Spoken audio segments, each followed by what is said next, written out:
Terpikat aura hot sang duda. Bab 008. Abang Lut 4 Halut 4 Tangan Altaan Hicks. Bau cempak kelbu Hicks. Tania meringis, dia mengusap wajahnya yang baru dipakaikan skincare dari menantunya. Asik juga memiliki calon menantu owner skincare, tinggal bilang saja dia ingin memakai skincare seperti sekarang ini.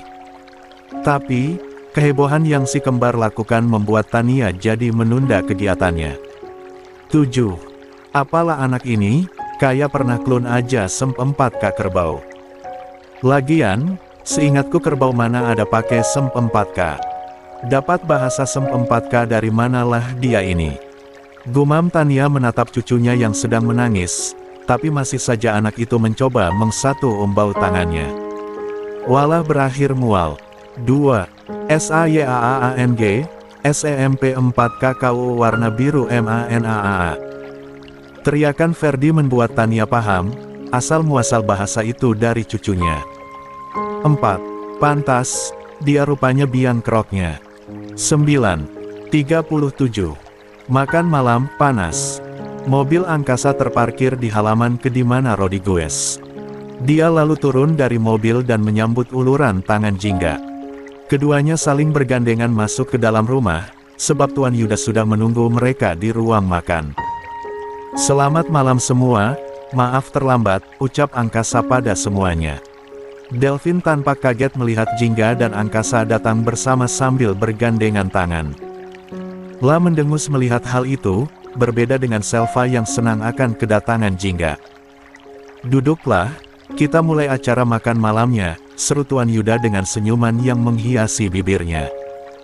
Angkasa mengangguk, dia menarik kursi untuk Jingga dan membiarkan wanita itu duduk lebih dulu. Baru setelah itu, dia duduk di sebelah kanan Jingga. Sementara Tuan Yuda berada di sebelah kirinya. Tampaknya beliau sudah semakin membaik dari terakhir kali angkasa lihat. 1. Mereka manis sekali bukan? Bisik Selva pada Delvin. Dengan senyum terpaksa, Delvin mengangguk. Kamu belajarlah dari ommu, dia sangat peka. Komentar Selva kembali. Peka apanya? Dia hanya ingin memanasiku. Gerutu Delvin yang mana membuat Selva mengerutkan keningnya bingung. 2. Untuk apa Om Angkasa memanasimu? Dia kan hanya peka terhadap kekasihnya. Kalau dia peka terhadapku, baru kamu panaskan. Ucap Selva membuat Delvin panik, dia menyadari akan perkataannya tadi. 2. Kamu sangat aneh. Guman Selva sebelum kembali menatap ke depan. 3. Semua orang pun akhirnya menikmati makan malam mereka, berikut Erwin yang sesekali mengajak angkasa mengobrol tentang ibu mereka. Tuan Yuda mendengar obrolan itu langsung menatap dalam pada udang yang ada di piringnya. Kakek, biar aku kupaskan. Jingga mengambil piring Tuan Yuda dan membantunya mengupas udang tersebut. Melihat hal itu, pria tua itu menatap Jingga dengan matanya yang berkaca-kaca. Pantas angkasa jatuh cinta padanya, sikap Jingga mirip seperti mamanya. Batin Tuan Yuda. Berbeda dengan Selva, dia merasa aneh dengan panggilan Jingga pada Tuan Yuda selaku calon ayah mertua wanita itu. 2. Sudah, ikannya sekalian. Tanya Jingga. Tidak perlu, kakek lagi gak mau makan ikan. Balas Yuan Yuda. Jingga mengangguk, dia mengembalikan piring pria tua itu kembali. Setelahnya, Jingga mengambilkan angkasa makanan. Apa yang dia lakukan, tak lepas dari pandangan Delvin. Dia jadi ingat, dulu Jingga yang selalu mengambilkannya makanan. Bahkan, wanita itu selalu menyiapkannya menu makanan walau berakhir dia tidak makan. Tapi wanita itu tetap tersenyum tanpa marah sedikitpun. Kamu tidak mengambilkanku makan? Tanya Delvin pada istrinya yang sedang menyuapkan makanan ke perutnya. 38. Selva yang mendengar itu terheran, biasanya kan kamu ambil makanan sendiri. Nanti kalau aku yang ambilkan, bilang nasinya kebanyakan lah, lauknya gak suka lah, gimana sih? 2. Selva juga heran, dia pernah mengambilkan makanan Delvin. Tapi ujung-ujungnya, makanan yang dirinya ambilkan tidak habis, alias masih tersisa banyak. Selva yang memang dasarnya tidak suka buang-buang makanan, dia juga yang menghabiskan. Makanya, Delphine memilih mengambil makanannya sendiri. Tapi entah kenapa, tiba-tiba pria itu bertanya hal yang membingungkan. Jingga sempat melirik Delphine yang mengambil makanan sendiri. Dia tak peduli, apalagi dulu Delphine sangat mengacuhkan usahanya dalam mengambil hati pria itu. Untunglah, angkasa bukan orang sepertinya. Terima kasih sayang, ucap angkasa setelah Jingga mengambilkannya. 2. Belum menikah tapi sudah memanggil sayang, Cih. Deci Delphine sinis. Semua orang yang di sana jadi menatap aneh padanya. 6. Kenapa? Kamu iri? Balas Jingga tak terelakkan. 2. Kamu. Sudah. Kita ini lagi makan, dan kamu Delphine. Kalau lagi ada masalah, jangan dibawa ke sini. Tegur Tuan Yuda. Kekesalan Delphine semakin menjadi, hatinya seolah panas melihat kemesraan angkasa dan Jingga. Dia tidak mencintai Jingga, bahkan acuh tak acuh pada wanita cantik itu saat mereka masih menjadi suami istri. Tapi sekarang, kenapa dia seolah menolak hubungan omnya dengan mantan istrinya? 3. Kita juga sekalian merayakan keberhasilan angkasa menjadi pemimpin perusahaan Rodriguez. Kakek ingin merayakannya, ujar Tuan Yuda setelah semuanya selesai menghabiskan makan malam mereka. Maaf Pak, aku tidak minum, ucap angkasa tiba-tiba. Minum apa? Papa hanya mengajak kalian meminum sirup, apa yang salah? Tuan Yuda meminta pelayan membawakan minuman dingin untuk mereka. Aku pikir begitu tadi, bisik angkasa pada Jingga. Merenangnya Kanu tidak pernah minum. Kalau aku si Erman enggak pernah, balas Jingga. Angkasa menggeleng. Aku tidak suka. Semua orang yang meminum minuman mabuk itu selalu hilang akal. Aku diberi akal sehat, masa aku harus menghilangkannya? Ucapnya yang mana membuat Jingga terkekeh kecil. 7. Ayo, kita bersulang untuk kemenangan ini. Terutama atas hubungan kalian, Jingga dan angkasa. Tuan Yuda meraih gelasnya dan mengangkatnya tinggi-tinggi. Lalu, mereka meminumnya. Bagi Jingga, asal bukan minuman memabukkan tidak mengapa. Hanya sirup saja, apalagi Tuan Yuda tidak diperbolehkan minuman keras itu. Terima kasih atas perayaannya, Pak. Sekaligus, perayaan ini juga aku akan mengumumkan pengunduran diriku seperti awal kesepakatan kita. 39. Suasana haru berubah. Tatapan Tuan Yuda melemah. Dia meletakkan perlahan gelasnya di atas meja dan menatap lekat putranya. Dia tahu alasan angkasa melepas marga ini. Sakit, tentu saja. Bahkan, Tuan Yuda merasakan jantungnya diremat kuat oleh penyesalannya saat ini. Mengapa, dia tidak pernah memberi celah untuk angkasa membanggakannya? Papa minta maaf. Bukan salah Papa. Aku hanya kembali untuk membenarkan semua kerusakan yang sudah orang yang tidak bertanggung jawab itu buat. Kamu menyindirku, Om. Pekik Delphine tak terima. Selva meminta suaminya itu untuk tenang. Setelah mengetahui apa yang terjadi di perusahaan, Selva merasa sangat malu. 3. Angkasa tersenyum sinis, satu sudut bibirnya terangkat membuat seringaian. Matanya menatap gelasnya dan memutar gelas itu perlahan. Kamu panas. Berarti. Angkasa balik menatap Delphine. Sindiranku tepat sasaran bukan? 2. Kurang H4R. Delphine membatin. Tatapannya sudah seperti menantang omnya itu. 2. Berarti, aku sudah bisa kembali ke perusahaan bukan? Tanya Delphine sambil melipat tangannya di depan dada. Siapa bilang? Justru, kakek berniat memecatmu. 72. Apa? 2. Maaf baru selesai kerjaanku. Triple untuk hari ini seperti biasa, kalau ada waktu tambahan bisa tambah. 6. Keren banget komen kemarin sampai tembus 200 lebih jadi seneng deh, terima kasih kawan 4. 40. Titik kehancuran Delphine. Keputusan kakek sudah bulat, Delphine.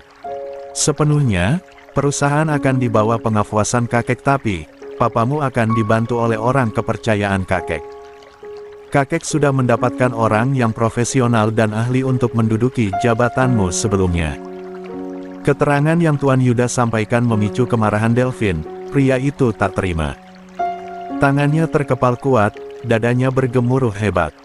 Selva merasa, suaminya saat ini benar-benar marah.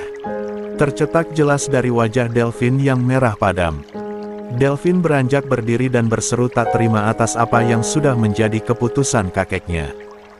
Aku cucu kakek, kenapa kakek justru memberikan jabatan itu untuk orang lain? Orang yang sama sekali tidak ada hubungannya dengan keluarga ini. Sentak Delphine. Lebih baik menempatkan orang lain di posisi itu tapi dia amanah, jujur. Tidak sepertimu yang menfesuk kakekmu sendiri dari belakang. Sindir halus Tuan Yuda. Prang. Delphine membanting gelasnya ke lantai, dia begitu marah. Tanpa berkata apapun lagi, Delphine beranjak pergi begitu saja meninggalkan semua orang yang syok atas apa yang Delphine lakukan. Begitu juga dengan Selva, dia tidak pernah melihat emosi Delphine yang seperti ini. 1. Pak, Kek, maafkan Delphine. Mungkin, dia sedang lelah. Aku akan mencoba membujuknya, ucap Selva dan mendorong roda kursi rodanya sendiri. Jingga berniat membantu, tapi angkasa mencegahnya dengan gelengan kepala. Selva pun masuk ke dalam kamarnya, dia kaget melihat Delphine yang mengamuk dan melempar semua barang yang ada. Pria itu tidak terima atas keputusan Tuan Yuda, dia begitu marah dan kecewa. Seharusnya jabatan itu kembali padaku. Kakek benar-benar tidak adil. Aku membantunya di perusahaan selama bertahun-tahun. Tapi dia memecatku hanya karena satu kesalahanku. 4. Satu kesalahan.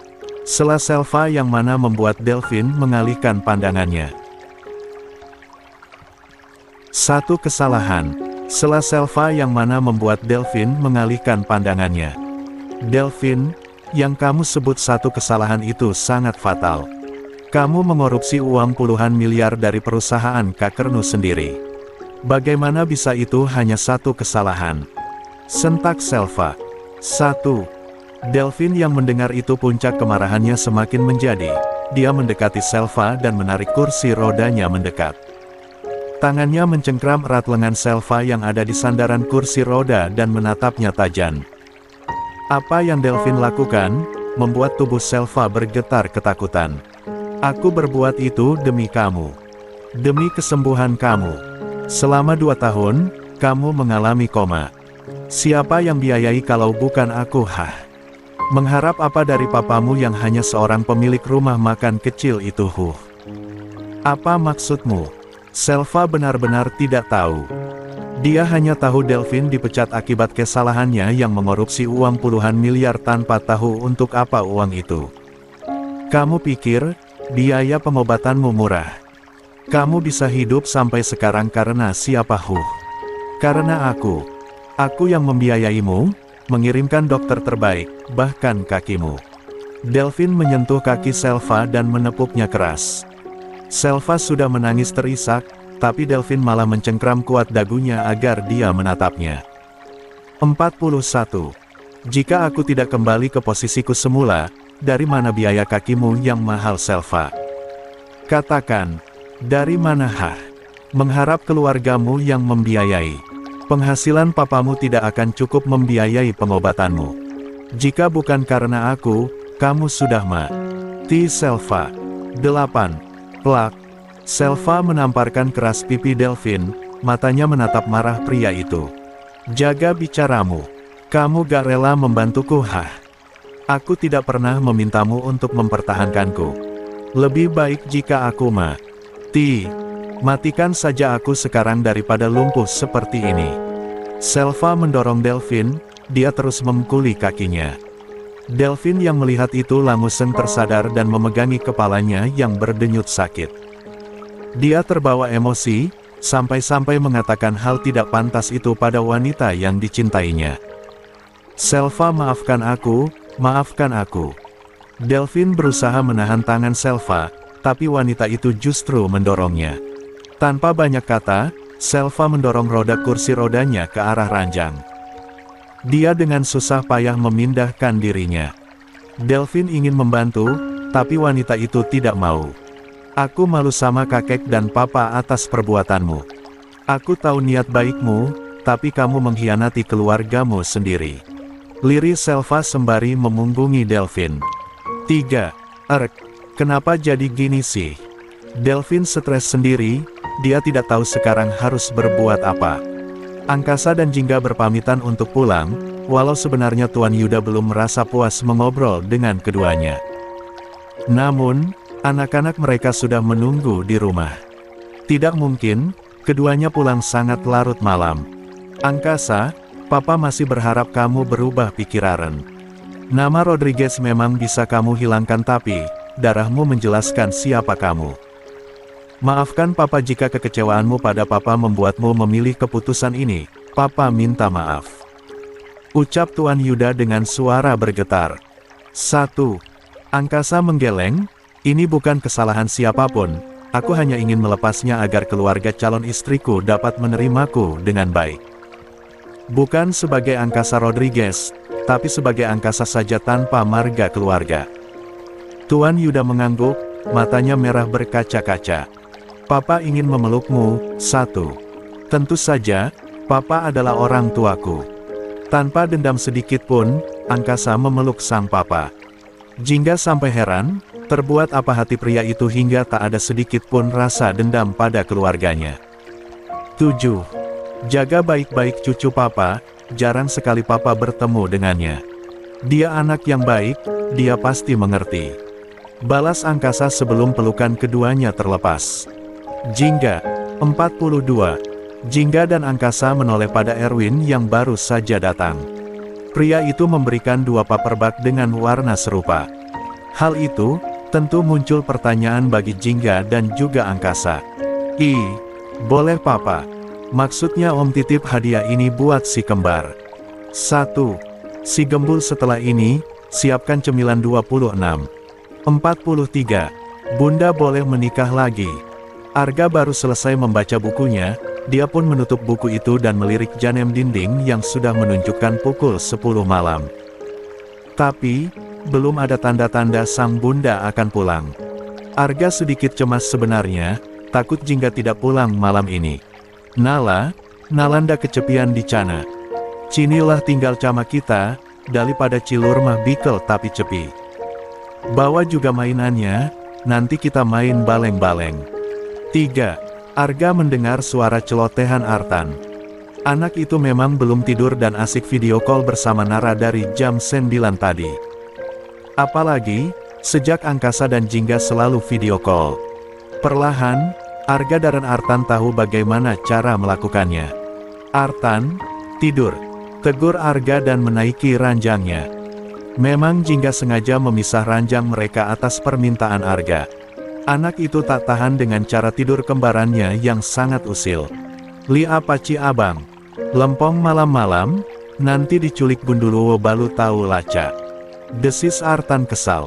Kamu itulah yang diculik hantu. Mereka itu suka anak nakal, kayak kamu. Ancam Arga tak mau kalah. Artan mendengus kesal, dia kembali tersenyum ceria saat menatap Nara. Heran saja, kenapa Artan dan Arga bisa kembaran sementara sifat mereka sudah seperti air dan minyak. Sangat sulit untuk bersatu. Nala tahu yang lagi pilal. Yang, viral. Seru Arga membenarkan. Artan melirik sinis padanya, apa cih? Abang ndak diajak. Ini cuman buat lidah keceleo kayak Altan cama Nala. Emang ngalia abang, bukan manusia. Balas Artan kesal. 3. Arga memutar bola matanya malas, dia mematikan lampu kamar dan menyalakan lampu tidur. Artan akan protes, tapi dia tidak sanggup untuk kembali berdebat dengan Arga. Alga kenapa Altan? Tanya Nara mendekatkan wajahnya pada layar. Artan melirik Arga yang tidur membelakanginya, lalu dia mendekatkan mulutnya ke iPad miliknya dan berbisik lirih. Abang lagi kecurupaan, cetan kledit. WOAAHBECALNYA lubang hidung ALTAAN. 1. Teriakan Nara membuat Artan kaget, begitu juga dengan Arga yang sampai berbalik dan menatap pada Nara yang sedang heboh. Apa Cihnala ndak celu? Ndak celu. Teganya. Artan membalikkan iPad miliknya, ia gegas turun dari ranjangnya dan berlari keluar kamar. Kesal dengan Nara yang mengatakan lubang hidungnya besar. 2. Apa Cih? Semua orang punya lubang hidung. Kalau ndak punya, dari mana dia bel napas? Dari halapan bangca. Kan, mulut Nala juga lebal. Celebal camutlah, tapi Altan ndak pernah bilang gitu. Omel anak itu kesal. 8. Tapi, omelan Artan yak berlangsung lama sebab matanya menangkap kehadiran Jingga yang baru saja turun dari mobil. Anak itu tersenyum lebar, berlari menghampiri Jingga yang sudah berbalik menatapnya. 44. BUNDAAA. Artan masuk ke dalam pelukan Jingga, dia meminta wanita itu untuk menggendongnya. Kok belum tidur sayang? Tadi baru telepon Nala, katanya nunggu ayah Nala pulang. Ucap Artan dan menatap pada angkasa yang berdiri di belakang Jingga. Mana cini uangnya?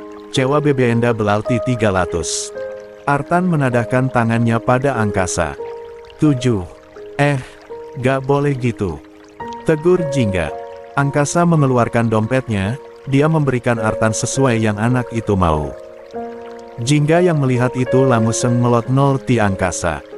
Dia tidak mau putranya memiliki kebiasaan meminta-minta pada orang lain.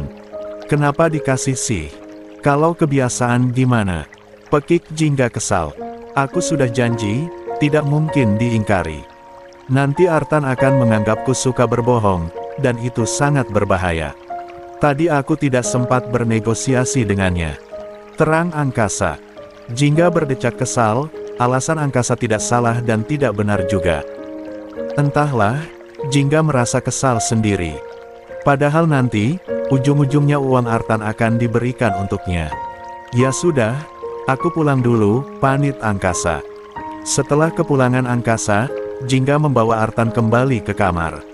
Tak lupa dengan paperback tadi, Jingga memberikan titipan Erwin pada kedua anak itu.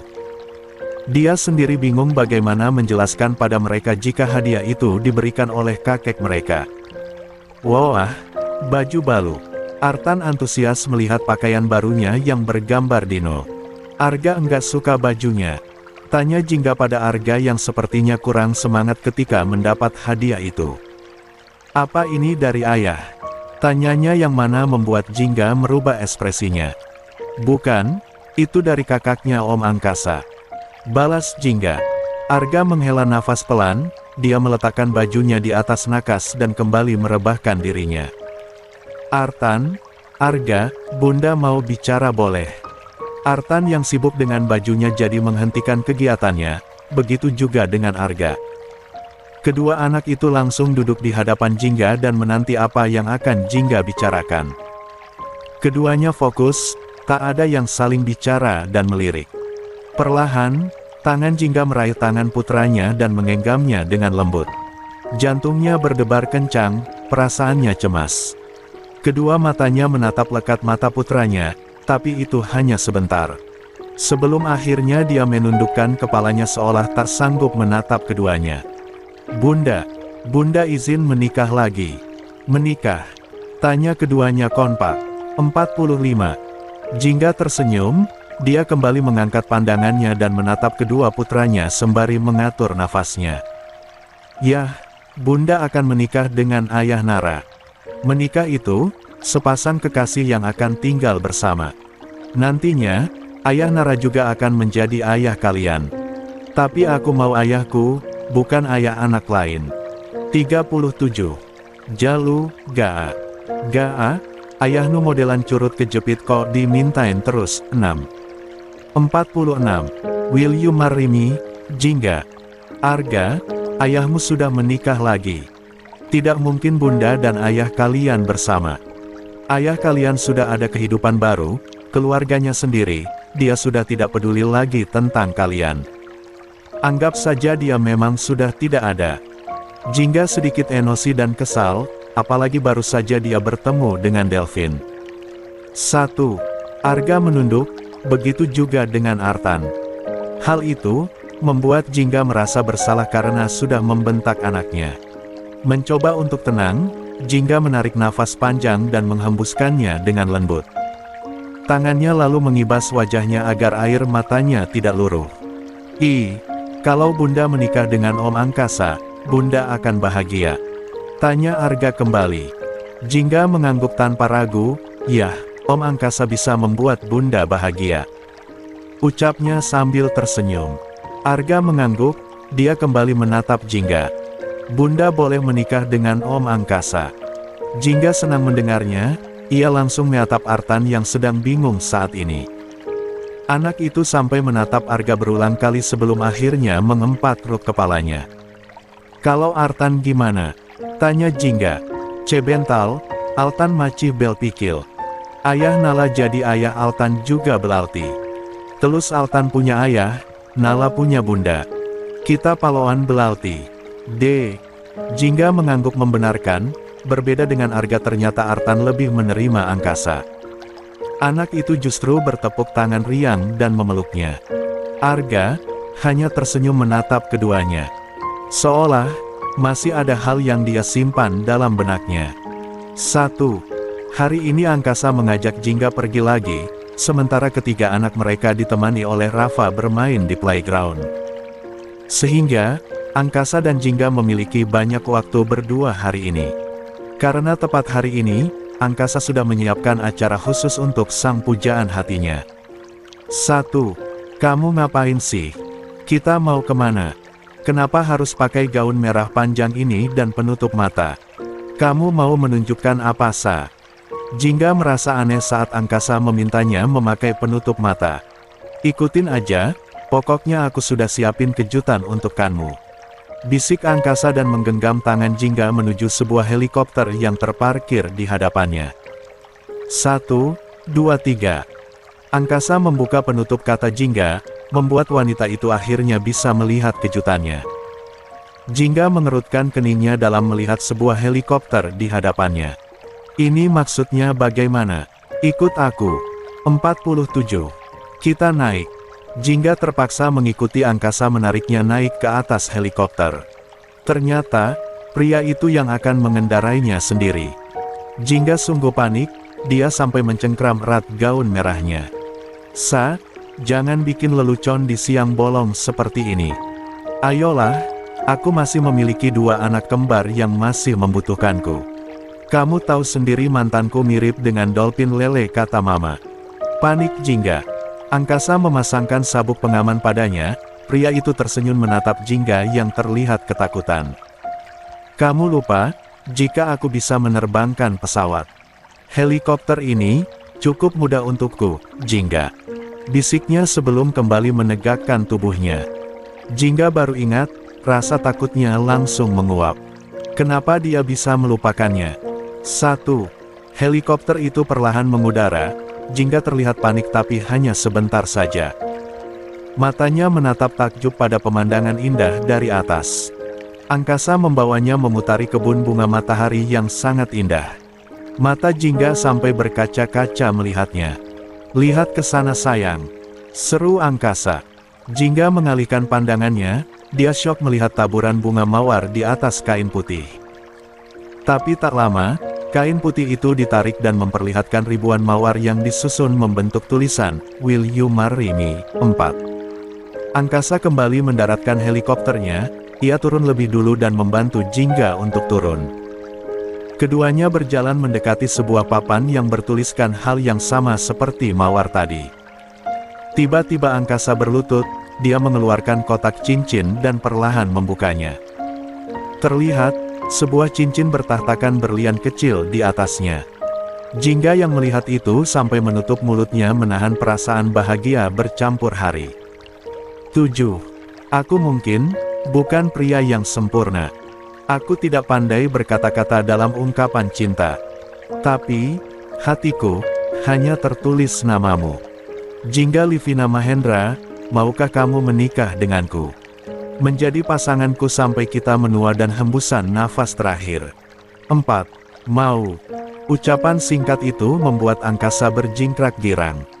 Dia sampai melompat-lompat ke sana dan kemari, dia lupa memasangkan cincin itu pada Jingga. 1. Pasangkan dulu. Pinta Jingga kesal. Angkasa mengangguk, dia memasangkan cincin itu ke Jingga. Lalu, keduanya berpelukan dengan Angkasa yang memutar-mutari Jingga. Keduanya tertawa bahagia, arena setelah sekian lama waktu indah ini tiba. Aku tidak sabar menikah denganmu, bagaimana kalau besok saja? Tawar Angkasa. 1. Cek, kamu ini. Itu terlalu cepat, jangan begitu. Aku mau menyiapkan pernikahan impianku. Kapal pesiar. Dananya sudah aku siapkan, tenang saja. Balas Angkasa. Jingga tersenyum, kapal pesiar sekalian bulan madu, bagaimana? Angkasa mengangguk dengan lirikan jahilnya. Boleh, sepertinya ada yang udah gak sabar nih. Lih, apaan sih? Jingga mengejar Angkasa yang berlari menjauh, takut lengannya jadi sasaran wanita cantik itu. 48. Sementara itu, Halu dan Ricky berada tak jauh dari mereka. Angkasa menugaskan keduanya untuk mengambil banyak foto dan videonya bersama Jingga, yang nantinya akan dia post saat acara pesta pernikahannya nanti. Manisnya si bos jadi gemes. Gumam Jalu yang fokus pada asmara keduanya. 3. Ricky tersenyum, dia menoleh pada rekannya itu. Namun, raut wajahnya berubah syok saat melihat jika penutup kamera belum dilepas. Refleks, Ricky merangkul kuat leher Jalu guna menyadarkannya. 2. Anak cangkul. Penutup kameranya. Pekik Ricky. 6. Hah. Jalu baru sadar, sejak tadi dia terlalu fokus menatap kejutan Angkasa pada Jingga. Hingga tidak sadar jika hasil video dan jepretan fotonya hitam semua. Aduh, gimana ini Ki? Abis sudah nasibku Ki, aduh. Gimana ini? Jalu panik, sedangkan Ricky langsung lemas saat itu juga. 1. Pagi-pagi, ngopi dululah. 49. Deep Talk, Angkasa dan Arga. Delvin menatap isi rekeningnya yang semakin lama semakin menepis. Jika begini terus, dia sama sekali tidak ada uang. Mencari pekerjaan ke sana dan kemari tentu tidak mudah, apalagi dia dipecat secara tidak terhormat. Jikapun kembali ke perusahaan Rodriguez, jabatan dia akan sangat rendah. Hanya sebagai karyawan biasa. Delvin, hari ini jadwalku kontrol ke rumah sakit. Kamu bisa temani. Ucap Selva menghampiri suaminya yang sedang memegang kepala. Kamu gak lihat aku lagi pusing begini? Aku mana ada uang untuk biaya pengobatanmu? Lihat, uangku tinggal 50 juta. Kalau begini terus, dari mana kita bertahan hidup? Sentak Delvin kesal. 9. Selva yang mendengar itu terdiam, menurutku, tidak apa-apa kamu bekerja dulu sebagai karyawan biasa. Kamu rubah dulu diri kamu menjadi lebih baik. Mungkin aja, papa dan kakek luluh terhadapmu dan mengembalikan posisimu. 6. Sekva hanya mengusulkan, tapi usulan itu dianggap Delvin sebagai sebuah penghinaan untuknya. Dengan tatapan tajam, pria itu balik menatap istrinya yang terlihat ketakutan akan tatapannya. Kamu meremehkan kemampuanku. Karyawan biasa gaji hanya 6 juta. Sementara pengobatanmu dan kebutuhan yang lainnya kita butuh 20 juta lebih Selva.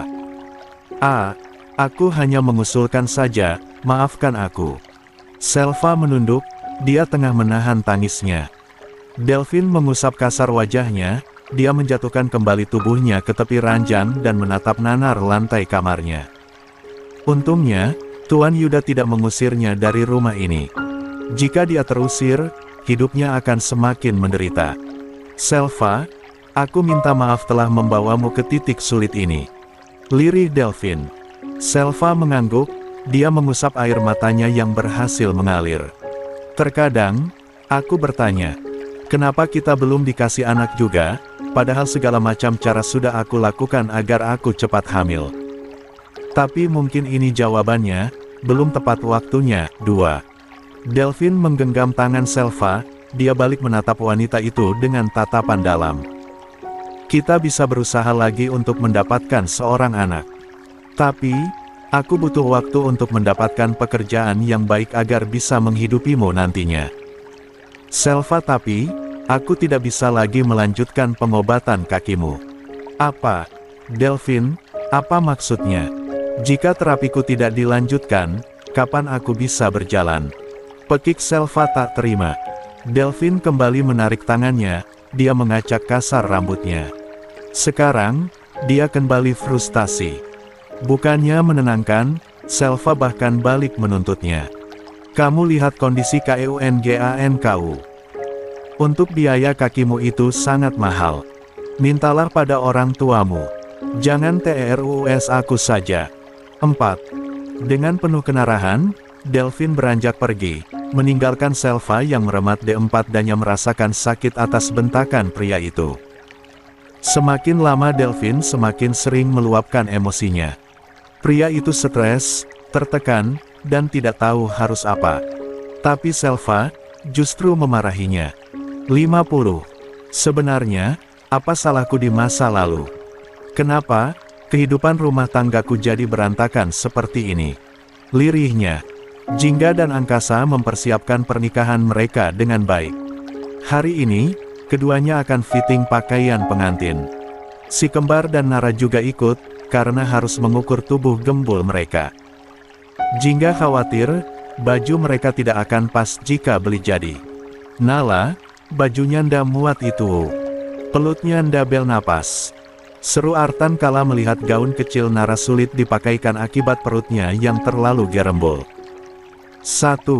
Diam ketumbal. Kita cama-cama becaal pelut. Kesal Nara. 7. Arga hanya anteng saat pelayan butik memakaikannya pakaian. Beberapa stel sudah dicoba olehnya, dan semuanya pas. Tinggal hanya mengerjakan revisian ulang dari Jingga. Sa, menurutmu ini bagus gak? Jingga keluar dari ruang ganti, dia menunjukkan gaunnya yang cantik dan indah. Cantik, tapi terlalu terbuka. Carilah yang lebih tertutup, nanti saat di kamar pengantin mau tidak pakai baju pun aku tidak masalah. Ucap Angkasa yang mana membuat Jingga menatap kesal padanya. Kamu tuh, dari tadi terbuka aja terus. Kesal Jingga dan kembali masuk ke dalam ruang ganti mencoba gaun yang lain. Sementara Angkasa, dia masih memarahi Jalu dan meminta pria itu mengedit video dan juga foto dari kamera lain. Untungnya, Angkasa mempekerjakan orang lain untuk mengambil foto dan video dari sisi lain. Jika tidak, mungkin saat ini Jalu sudah dia paketkan saat ini juga. 9. Om. 3. Angkasa mengalihkan pandangannya, menatap Arga yang memanggilnya. Ada apa hem? Arga naik ke atas sofa, lalu dia duduk anteng di sebelah Angkasa. Matanya menatap kakinya yang berayun, kedua tangannya saling meremat dengan kuat. 1. Ada apa? Kamu ingin mengatakan sesuatu? Tentang Bunda ya? Tebak Angkasa, sambil tangannya mengelus lembut kepala Arga. Yah, ini tentang Bunda. Om bisa bahagiain Bunda Arga dan Artan? Tanya anak itu dengan pandangan lekat pada Angkasa. Tentu saja, Om dapat membahagiakan bundamu. Balas Angkasa tegas. Bunda selalu nangis kalau kami tanya ayah, tapi kalau Om bisa buat Bunda bahagia, aku senang. Angkasa mengerti kekhawatiran calon anak sambungnya. Berdasarkan hal yang dia dengar dari Jingga, Arga merupakan anak yang rasa ingin tahunya tinggi. Bahkan, kecerdasan anak itu sudah tidak dapat diragukan lagi. Sebenarnya cukup bagus, tinggal bagaimana cara orang tua memanfaatkan kelebihan anak mereka. 51. Dengar, Angkasa meraih Arga dalam pangkuannya dan menggenggam tangan mungil anak itu. Mungkin kamu masih ragu dengan Om yang nantinya akan menjadi ayah kamu juga. Om tahu, sampai kapanpun, Om tidak akan bisa menggantikan posisi ayahmu. Tapi, tolong ingat ini. Om sama sekali tidak akan membedakan kasih sayang Om pada kamu dan Nara. Kalaupun nantinya kamu tidak mau memanggil Om, ayah, tidak masalah dan teruntuk soal Bunda. Angkasa menjeda kalimatnya lebih dulu sebelum kembali menatap Arga. Om mencintai Bunda melebihi diri Om sendiri.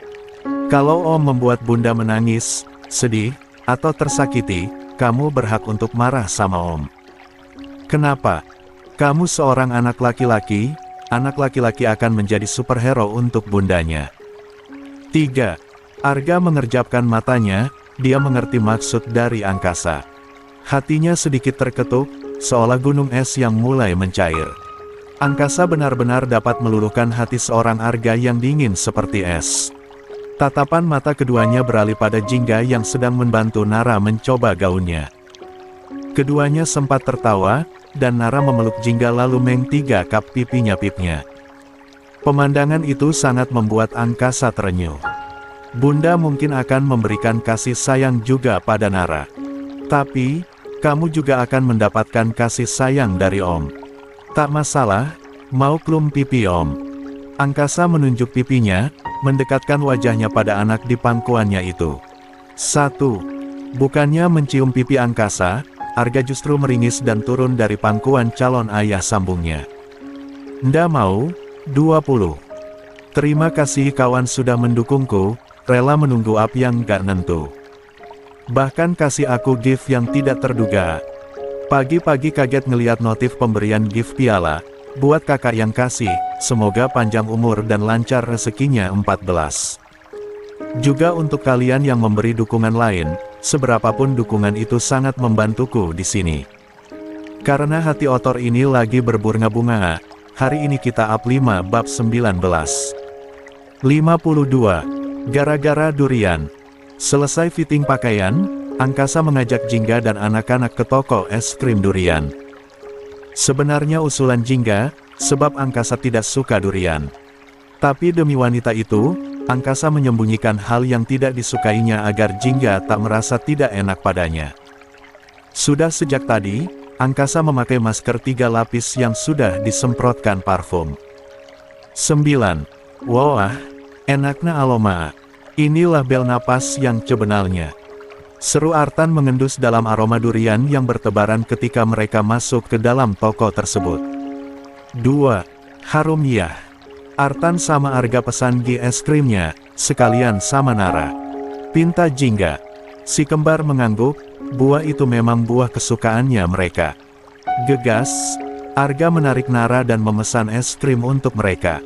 Ini durian super kak, dagingnya tebal, bijinya kecil. Aromanya juga kuat, mau coba? Tanya pelayan toko durian itu. Boleh deh. Pinta Jingga. Angkasa berdiri di belakang Jingga, dia sudah menahan mual sejak tadi. Rasanya, aroma ini sangat menyiksa dirinya. Tapi, demi wanita pujaan hatinya dia rela menahan kesakitan itu. 5. Wah, besar-besar isinya. Gumam Jingga menatap durian yang sudah dibelah itu. Jingga mengambil satu potong durian dan memakannya dengan lahap. Dia memejamkan matanya sembari menghela nafas pelan, rasanya durian itu sangat nikmat.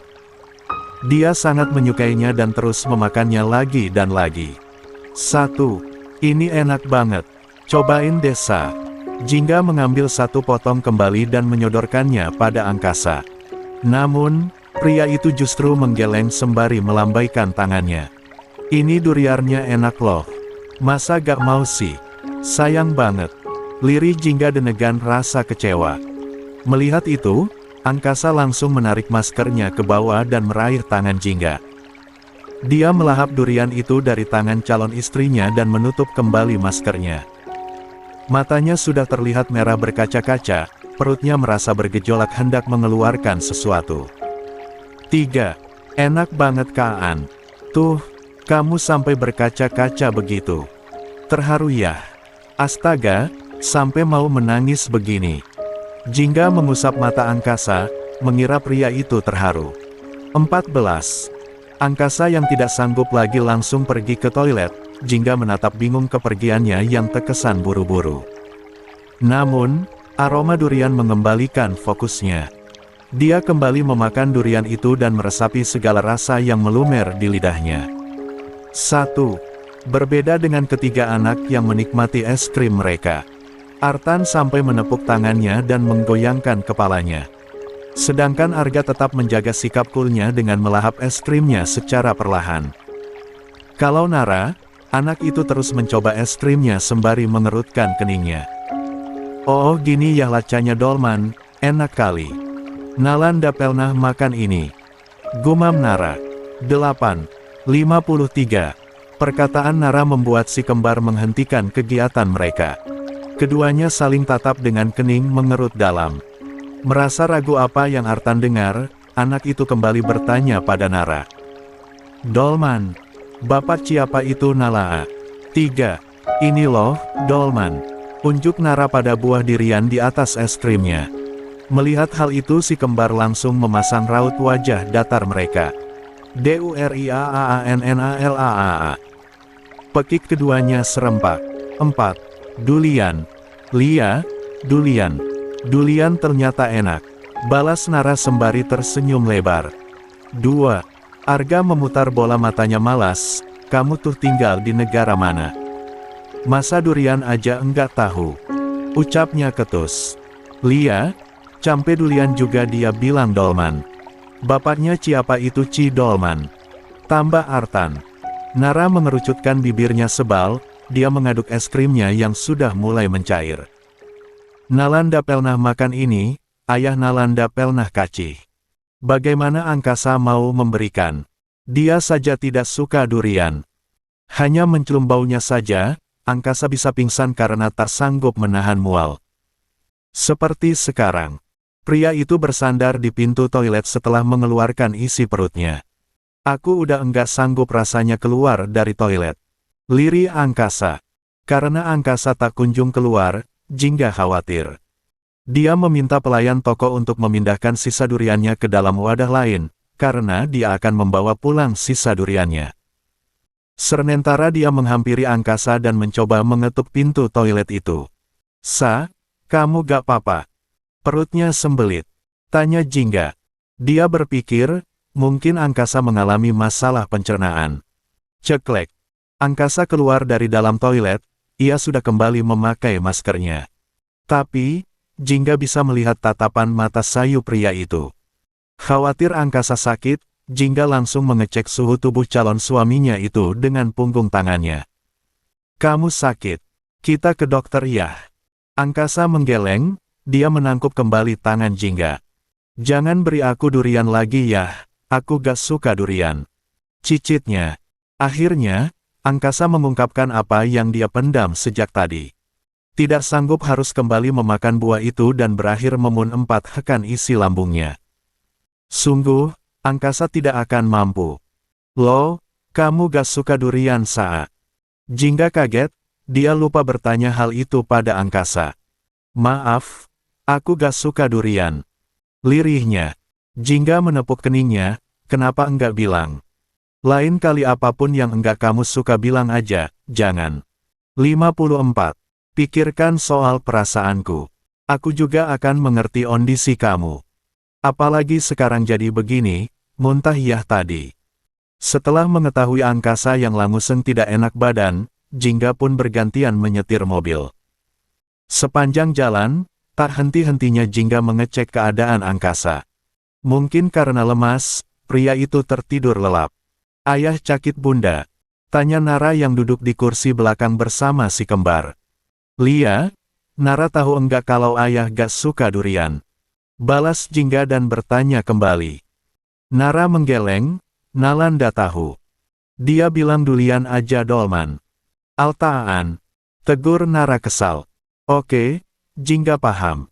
Itu artinya, angkasa memang tidak menyukainya. Sampai-sampai, Nara tidak tahu bentukan durian seperti apa. Pertama kalinya, dia hampir membuat seseorang celaka.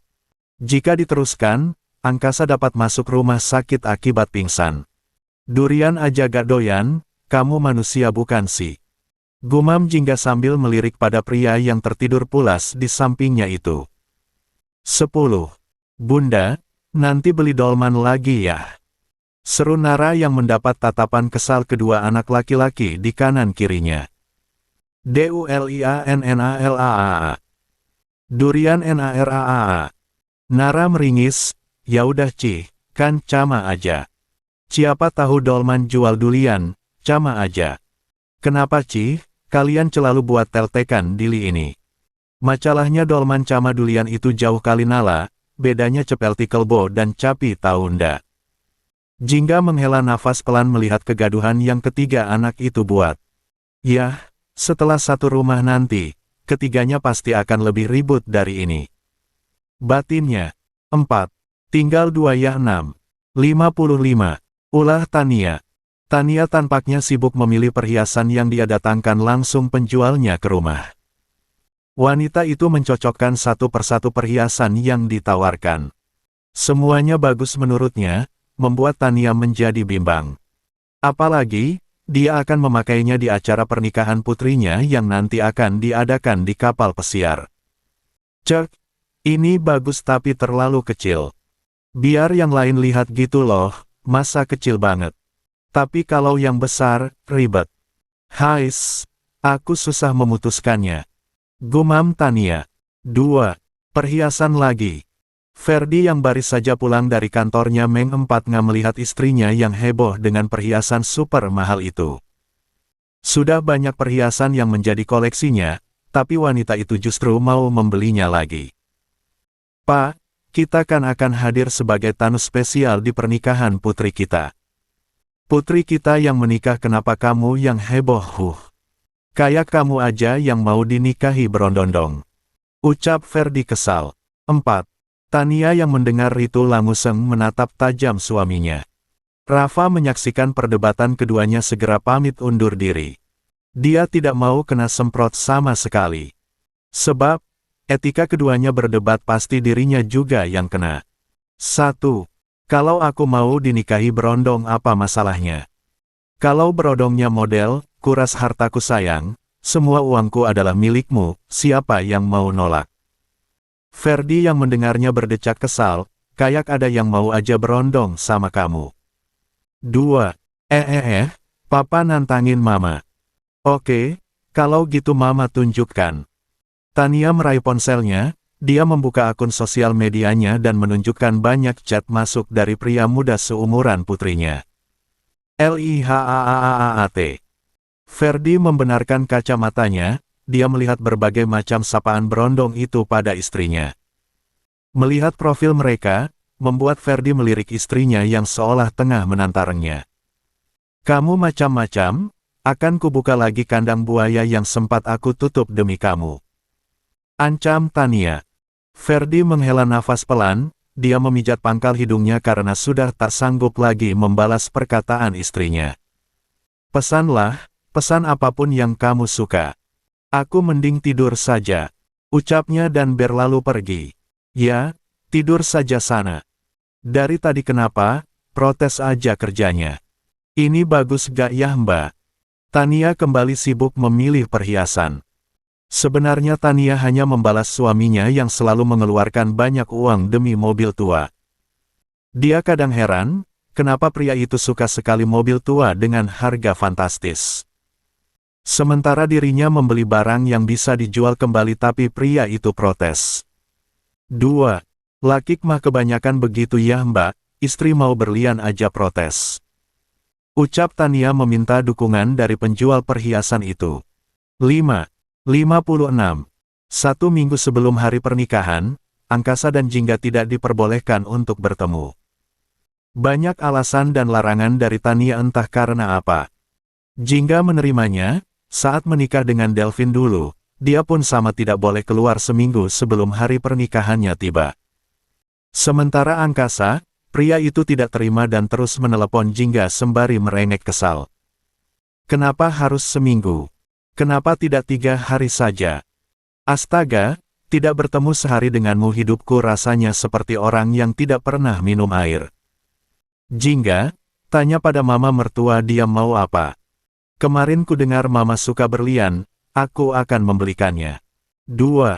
Angkasa berguling-guling di atas ranjangnya seperti anak kecil yang tidak dibelikan permen. Kegiatan pria itu, disaksikan oleh Nara yang sedang memakan es krimnya. Dia sampai Meng 4 melihat kelakuan ayahnya yang di luar dugaannya. 3. Ayah kok jadi ceteles? Gumam Nara. 5. Malam hari, Angkasa harus mendatangi kediaman Rodriguez. Karena mendengar jika Tuan Yuda kembali jatuh sakit. Pria itu datang bersama Nara untuk menjenguknya. Sudah lama sejak terakhir kali Nara bertemu kakeknya, angkasa baru mempertemukan keduanya kembali. Menghapus marga, bukan berarti angkasa melupakan jika Tuan Yuda adalah ayah kandungnya. Pak, angkasa menggendong Nara masuk ke dalam kamar Tuan Yuda. Terlihat, pria tua itu terbaring lemah di ranjangnya dengan ditemani oleh Erwin. 2. Angkasa, Nara. Cucu kakek. Kemari nak. Angkasa menurunkan Nara di tepi ranjang Tuan Yuda, dia membiarkan papanya itu memeluk putrinya dengan mudah. Nara memang tidak dekat dengan Tuan Yuda, sehingga dia merasa asing ketika Tuan Yuda mengelus rambutnya dengan lembut. Kakek cakit. Tanya Jara. 1. Tuan Yuda mengangguk, yah, kalau kakek sembuh nanti kita main yah. Nara mengangguk. Lia, main macak-macak. Oh, Tuan Yuda tertawa, hingga akhirnya terbatuk pelan. Umurnya sudah tak lagi muda, membuat daya tahan tubuhnya tidak sekuat dulu. Umurnya pun sudah memasuki usia 70 tahun lebih, di mana kekuatannya pun melemah seiring berjalannya usia. Bagaimana? Kapan kamu dan Jingga akan menikah? Tanya Tuan Yuda. Pekan depan, Papa dan Kak Erwin bisa hadir. Aku sudah meminta izin pada keluarga Mahendra, mereka awalnya berat tapi berakhir mengizinkan. 1. Tuan Yuda menatap pada Erwin, keduanya malu bertatap muka dengan keluarga Mahendra walaupun angkasa. 57. Mengatakan keluarga itu mengizinkan keduanya datang. Nanti kami usahakan datang. Ucap Tuan Yuda. Angkasa harus mengambil beberapa barang di kamar lamanya, ia pun pamit pada Erwin dan Tuan Yuda yang sedang mengajak Nara mengobrol. Namun, langkahnya terpaksa harus berhenti saat tiba-tiba dirinya menangkap Selva yang sedang kesulitan mendorong roda kursi rodanya. Biar aku bantu. Angkasa membantu Selva mendorong kursi roda wanita itu yang sempat kesulitan bergerak. Terima kasih Om, ucap Selva dengan ramah. Angkasa mengangguk, dia berniat akan meninggalkan Selva. Tapi, tiba-tiba saja wanita itu memanggilnya. Terpaksa, angkasa kembali berbalik dan menatap Selva dengan kebingungan. Ada apa? Aku dengar pekan depan Om dan Jingga akan menikah. Jingga adalah temanku, aku tahu hubungan Om dan suamiku tidak baik tapi. Apa tidak ada undangan untukku? Bagaimanapun, aku tenannya. Aku ingin hadir di pesta pernikahannya. Ujar Selva. Dia menunggu undangan dari Jingga yang tak kunjung datang. 3. Angkasa terdiam, dia harus mencari jawaban yang pas. Untuk itu, tanya saja pada suamimu. Balasnya tak ingin repot.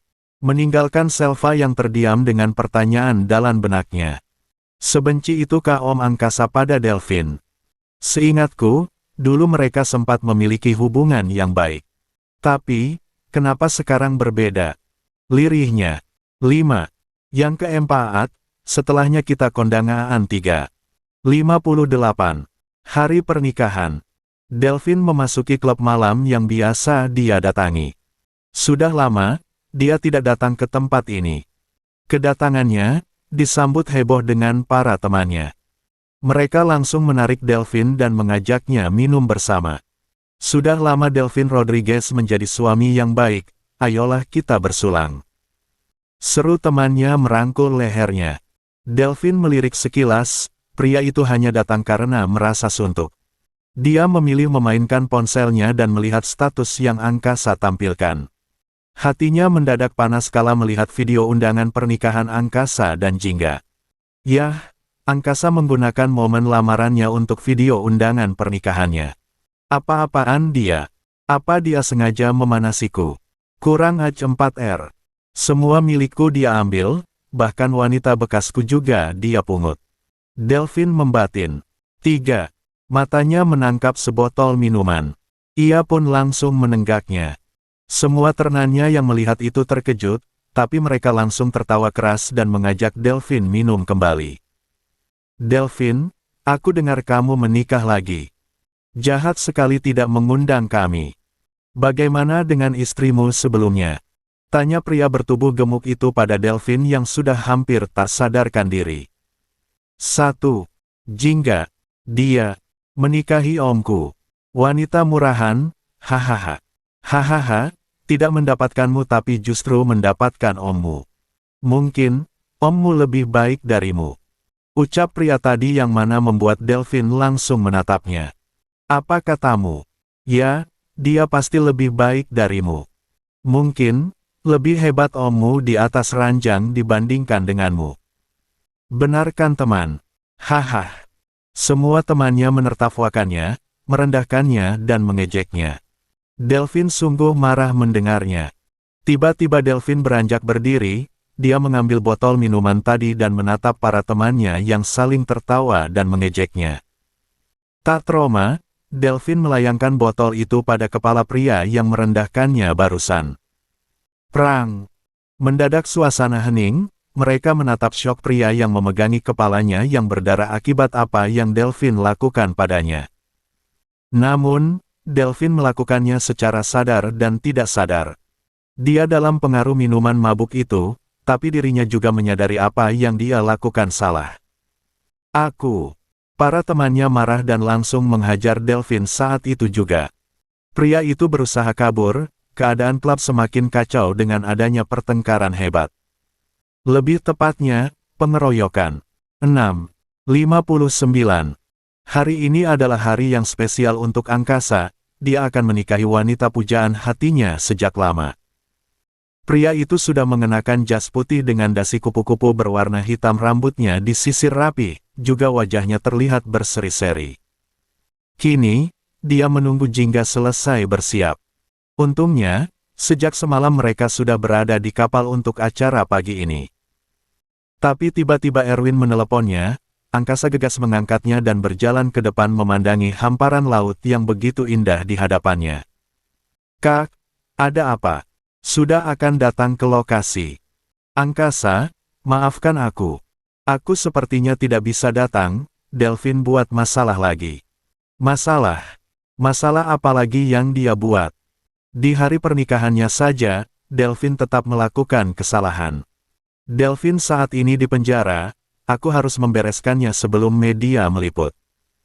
Papa benar-benar marah mendengar ini, apalagi kondisi kesehatannya tidak baik. Maafkan aku dan Papa, ucap Erwin. Nadanya terdengar lelah, angkasa bisa mengerti bagaimana kekecewaan pria itu. Apalagi, Delphine anak satu-satunya. Erwin selalu memanjakannya dan tak pernah menyalahkan Delphine atas apa yang terjadi. Hingga Delphine tumbuh besar, dia selalu menyalahkan orang lain atas apa yang dirinya lakukan. Walau itu adalah sesuatu yang salah. Baiklah, aku mengerti. Aku titip Papa, kalau ada apa-apa hubungi aku. Margaku sudah bukan Rodriguez lagi, tapi Papa tetaplah orang tuaku. Ujar angkasa sebelum mematikan sambungan teleponnya. Sementara itu di posisi Jingga, dia masih harus menyelesaikan dandanannya. Untungnya, dia berhias saat sudah berada di atas kapal dan berada di kamar khusus pengantin. Keadaan sangat heboh dan super sibuk, apalagi Tania yang mondar-mandir mencocokkan perhiasan yang akan putrinya kenakan. Carikan cincin berlian merah, iya. Itu akan terlihat menolok. Ma, aku ingin perhiasan yang angkasa berikan. Kotaknya ada di sana, itu kami yang memilihnya khusus di pernikahan kami. Jingga menunjuk pada sebuah kotak merah yang berisi satu set perhiasan. Tania tidak menolak, dia mengambilnya dan membantu putrinya memasangkannya. Ferdi hanya bersandar pada pintu, menatap putri cantiknya yang akan kembali menikah untuk kedua kalinya. Otak Ferdi sungguh kacau, banyak pertanyaan yang harus dirinya jawab sendiri. Jingga, apa nantinya angkasa dapat membahagiakanmu seperti ucapannya? Dia memang pria bertanggung jawab, tapi perasaan juga akan berubah seiring berjalannya waktu. Papa takut, dia kalah dengan perasaannya sendiri dan memilih menyakitimu.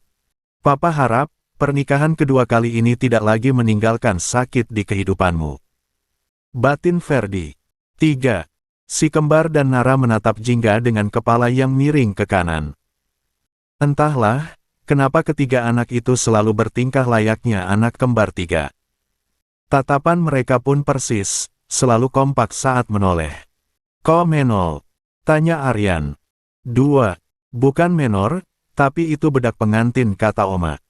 "Lebih sedikit tebal, emangnya kamu?" "Menor," desis Arga. 4. Artan menoleh pada kembarannya itu. "Menol apanya? Lihat nih. Nih." Artan mengusap pipi gembulnya hingga 60. Merah dan menunjukkannya pada Arga. "NATULAAAL. No dempul-dempul. No DLOP. 10. "Hei kalian ini, ayo. Acara sudah mau dimulai," seru Tania menghentikan perdebatan kedua cucunya. Dia pun meminta ketiganya untuk segera bersiap karena ketiganya akan menjadi penabur bunga. Tania dan Ferdi menggandeng lengan Jingga, gaun yang putri mereka kenakan sangat mengembang dan cantik. Tentu saja, perasaan Jingga kali ini sangat gugup. Matanya menatap haru pada angkasa yang berdiri di atas altar sambil membelakanginya. "Tabulkan Nala. Tabulkan. Jangan kau cebalkan kecana," omel Artan menegur Nara yang menaburkan bunga. 4. "Cabaal ketumbal. Jangan citu buat dili ini teltekan," balas Nara tak kalah kesal. Ketiganya berjalan di hadapan Jingga sembari menaburkan kelopak bunga di sepanjang karpet merah. Sementara Jingga dan kedua orang tuanya berjalan di belakang ketiga bocah menggemaskan itu secara perlahan. Sampai, Jingga tiba di belakang angkasa. Ferdi dan istrinya melepas rangkulan mereka, membiarkan Jingga menepuk bahu angkasa agar pria itu menatapnya. Semua para tamu undangan bersiap bertepuk tangan saat angkasa berbalik dan menatap pada Jingga. "Hai," bisik Jingga.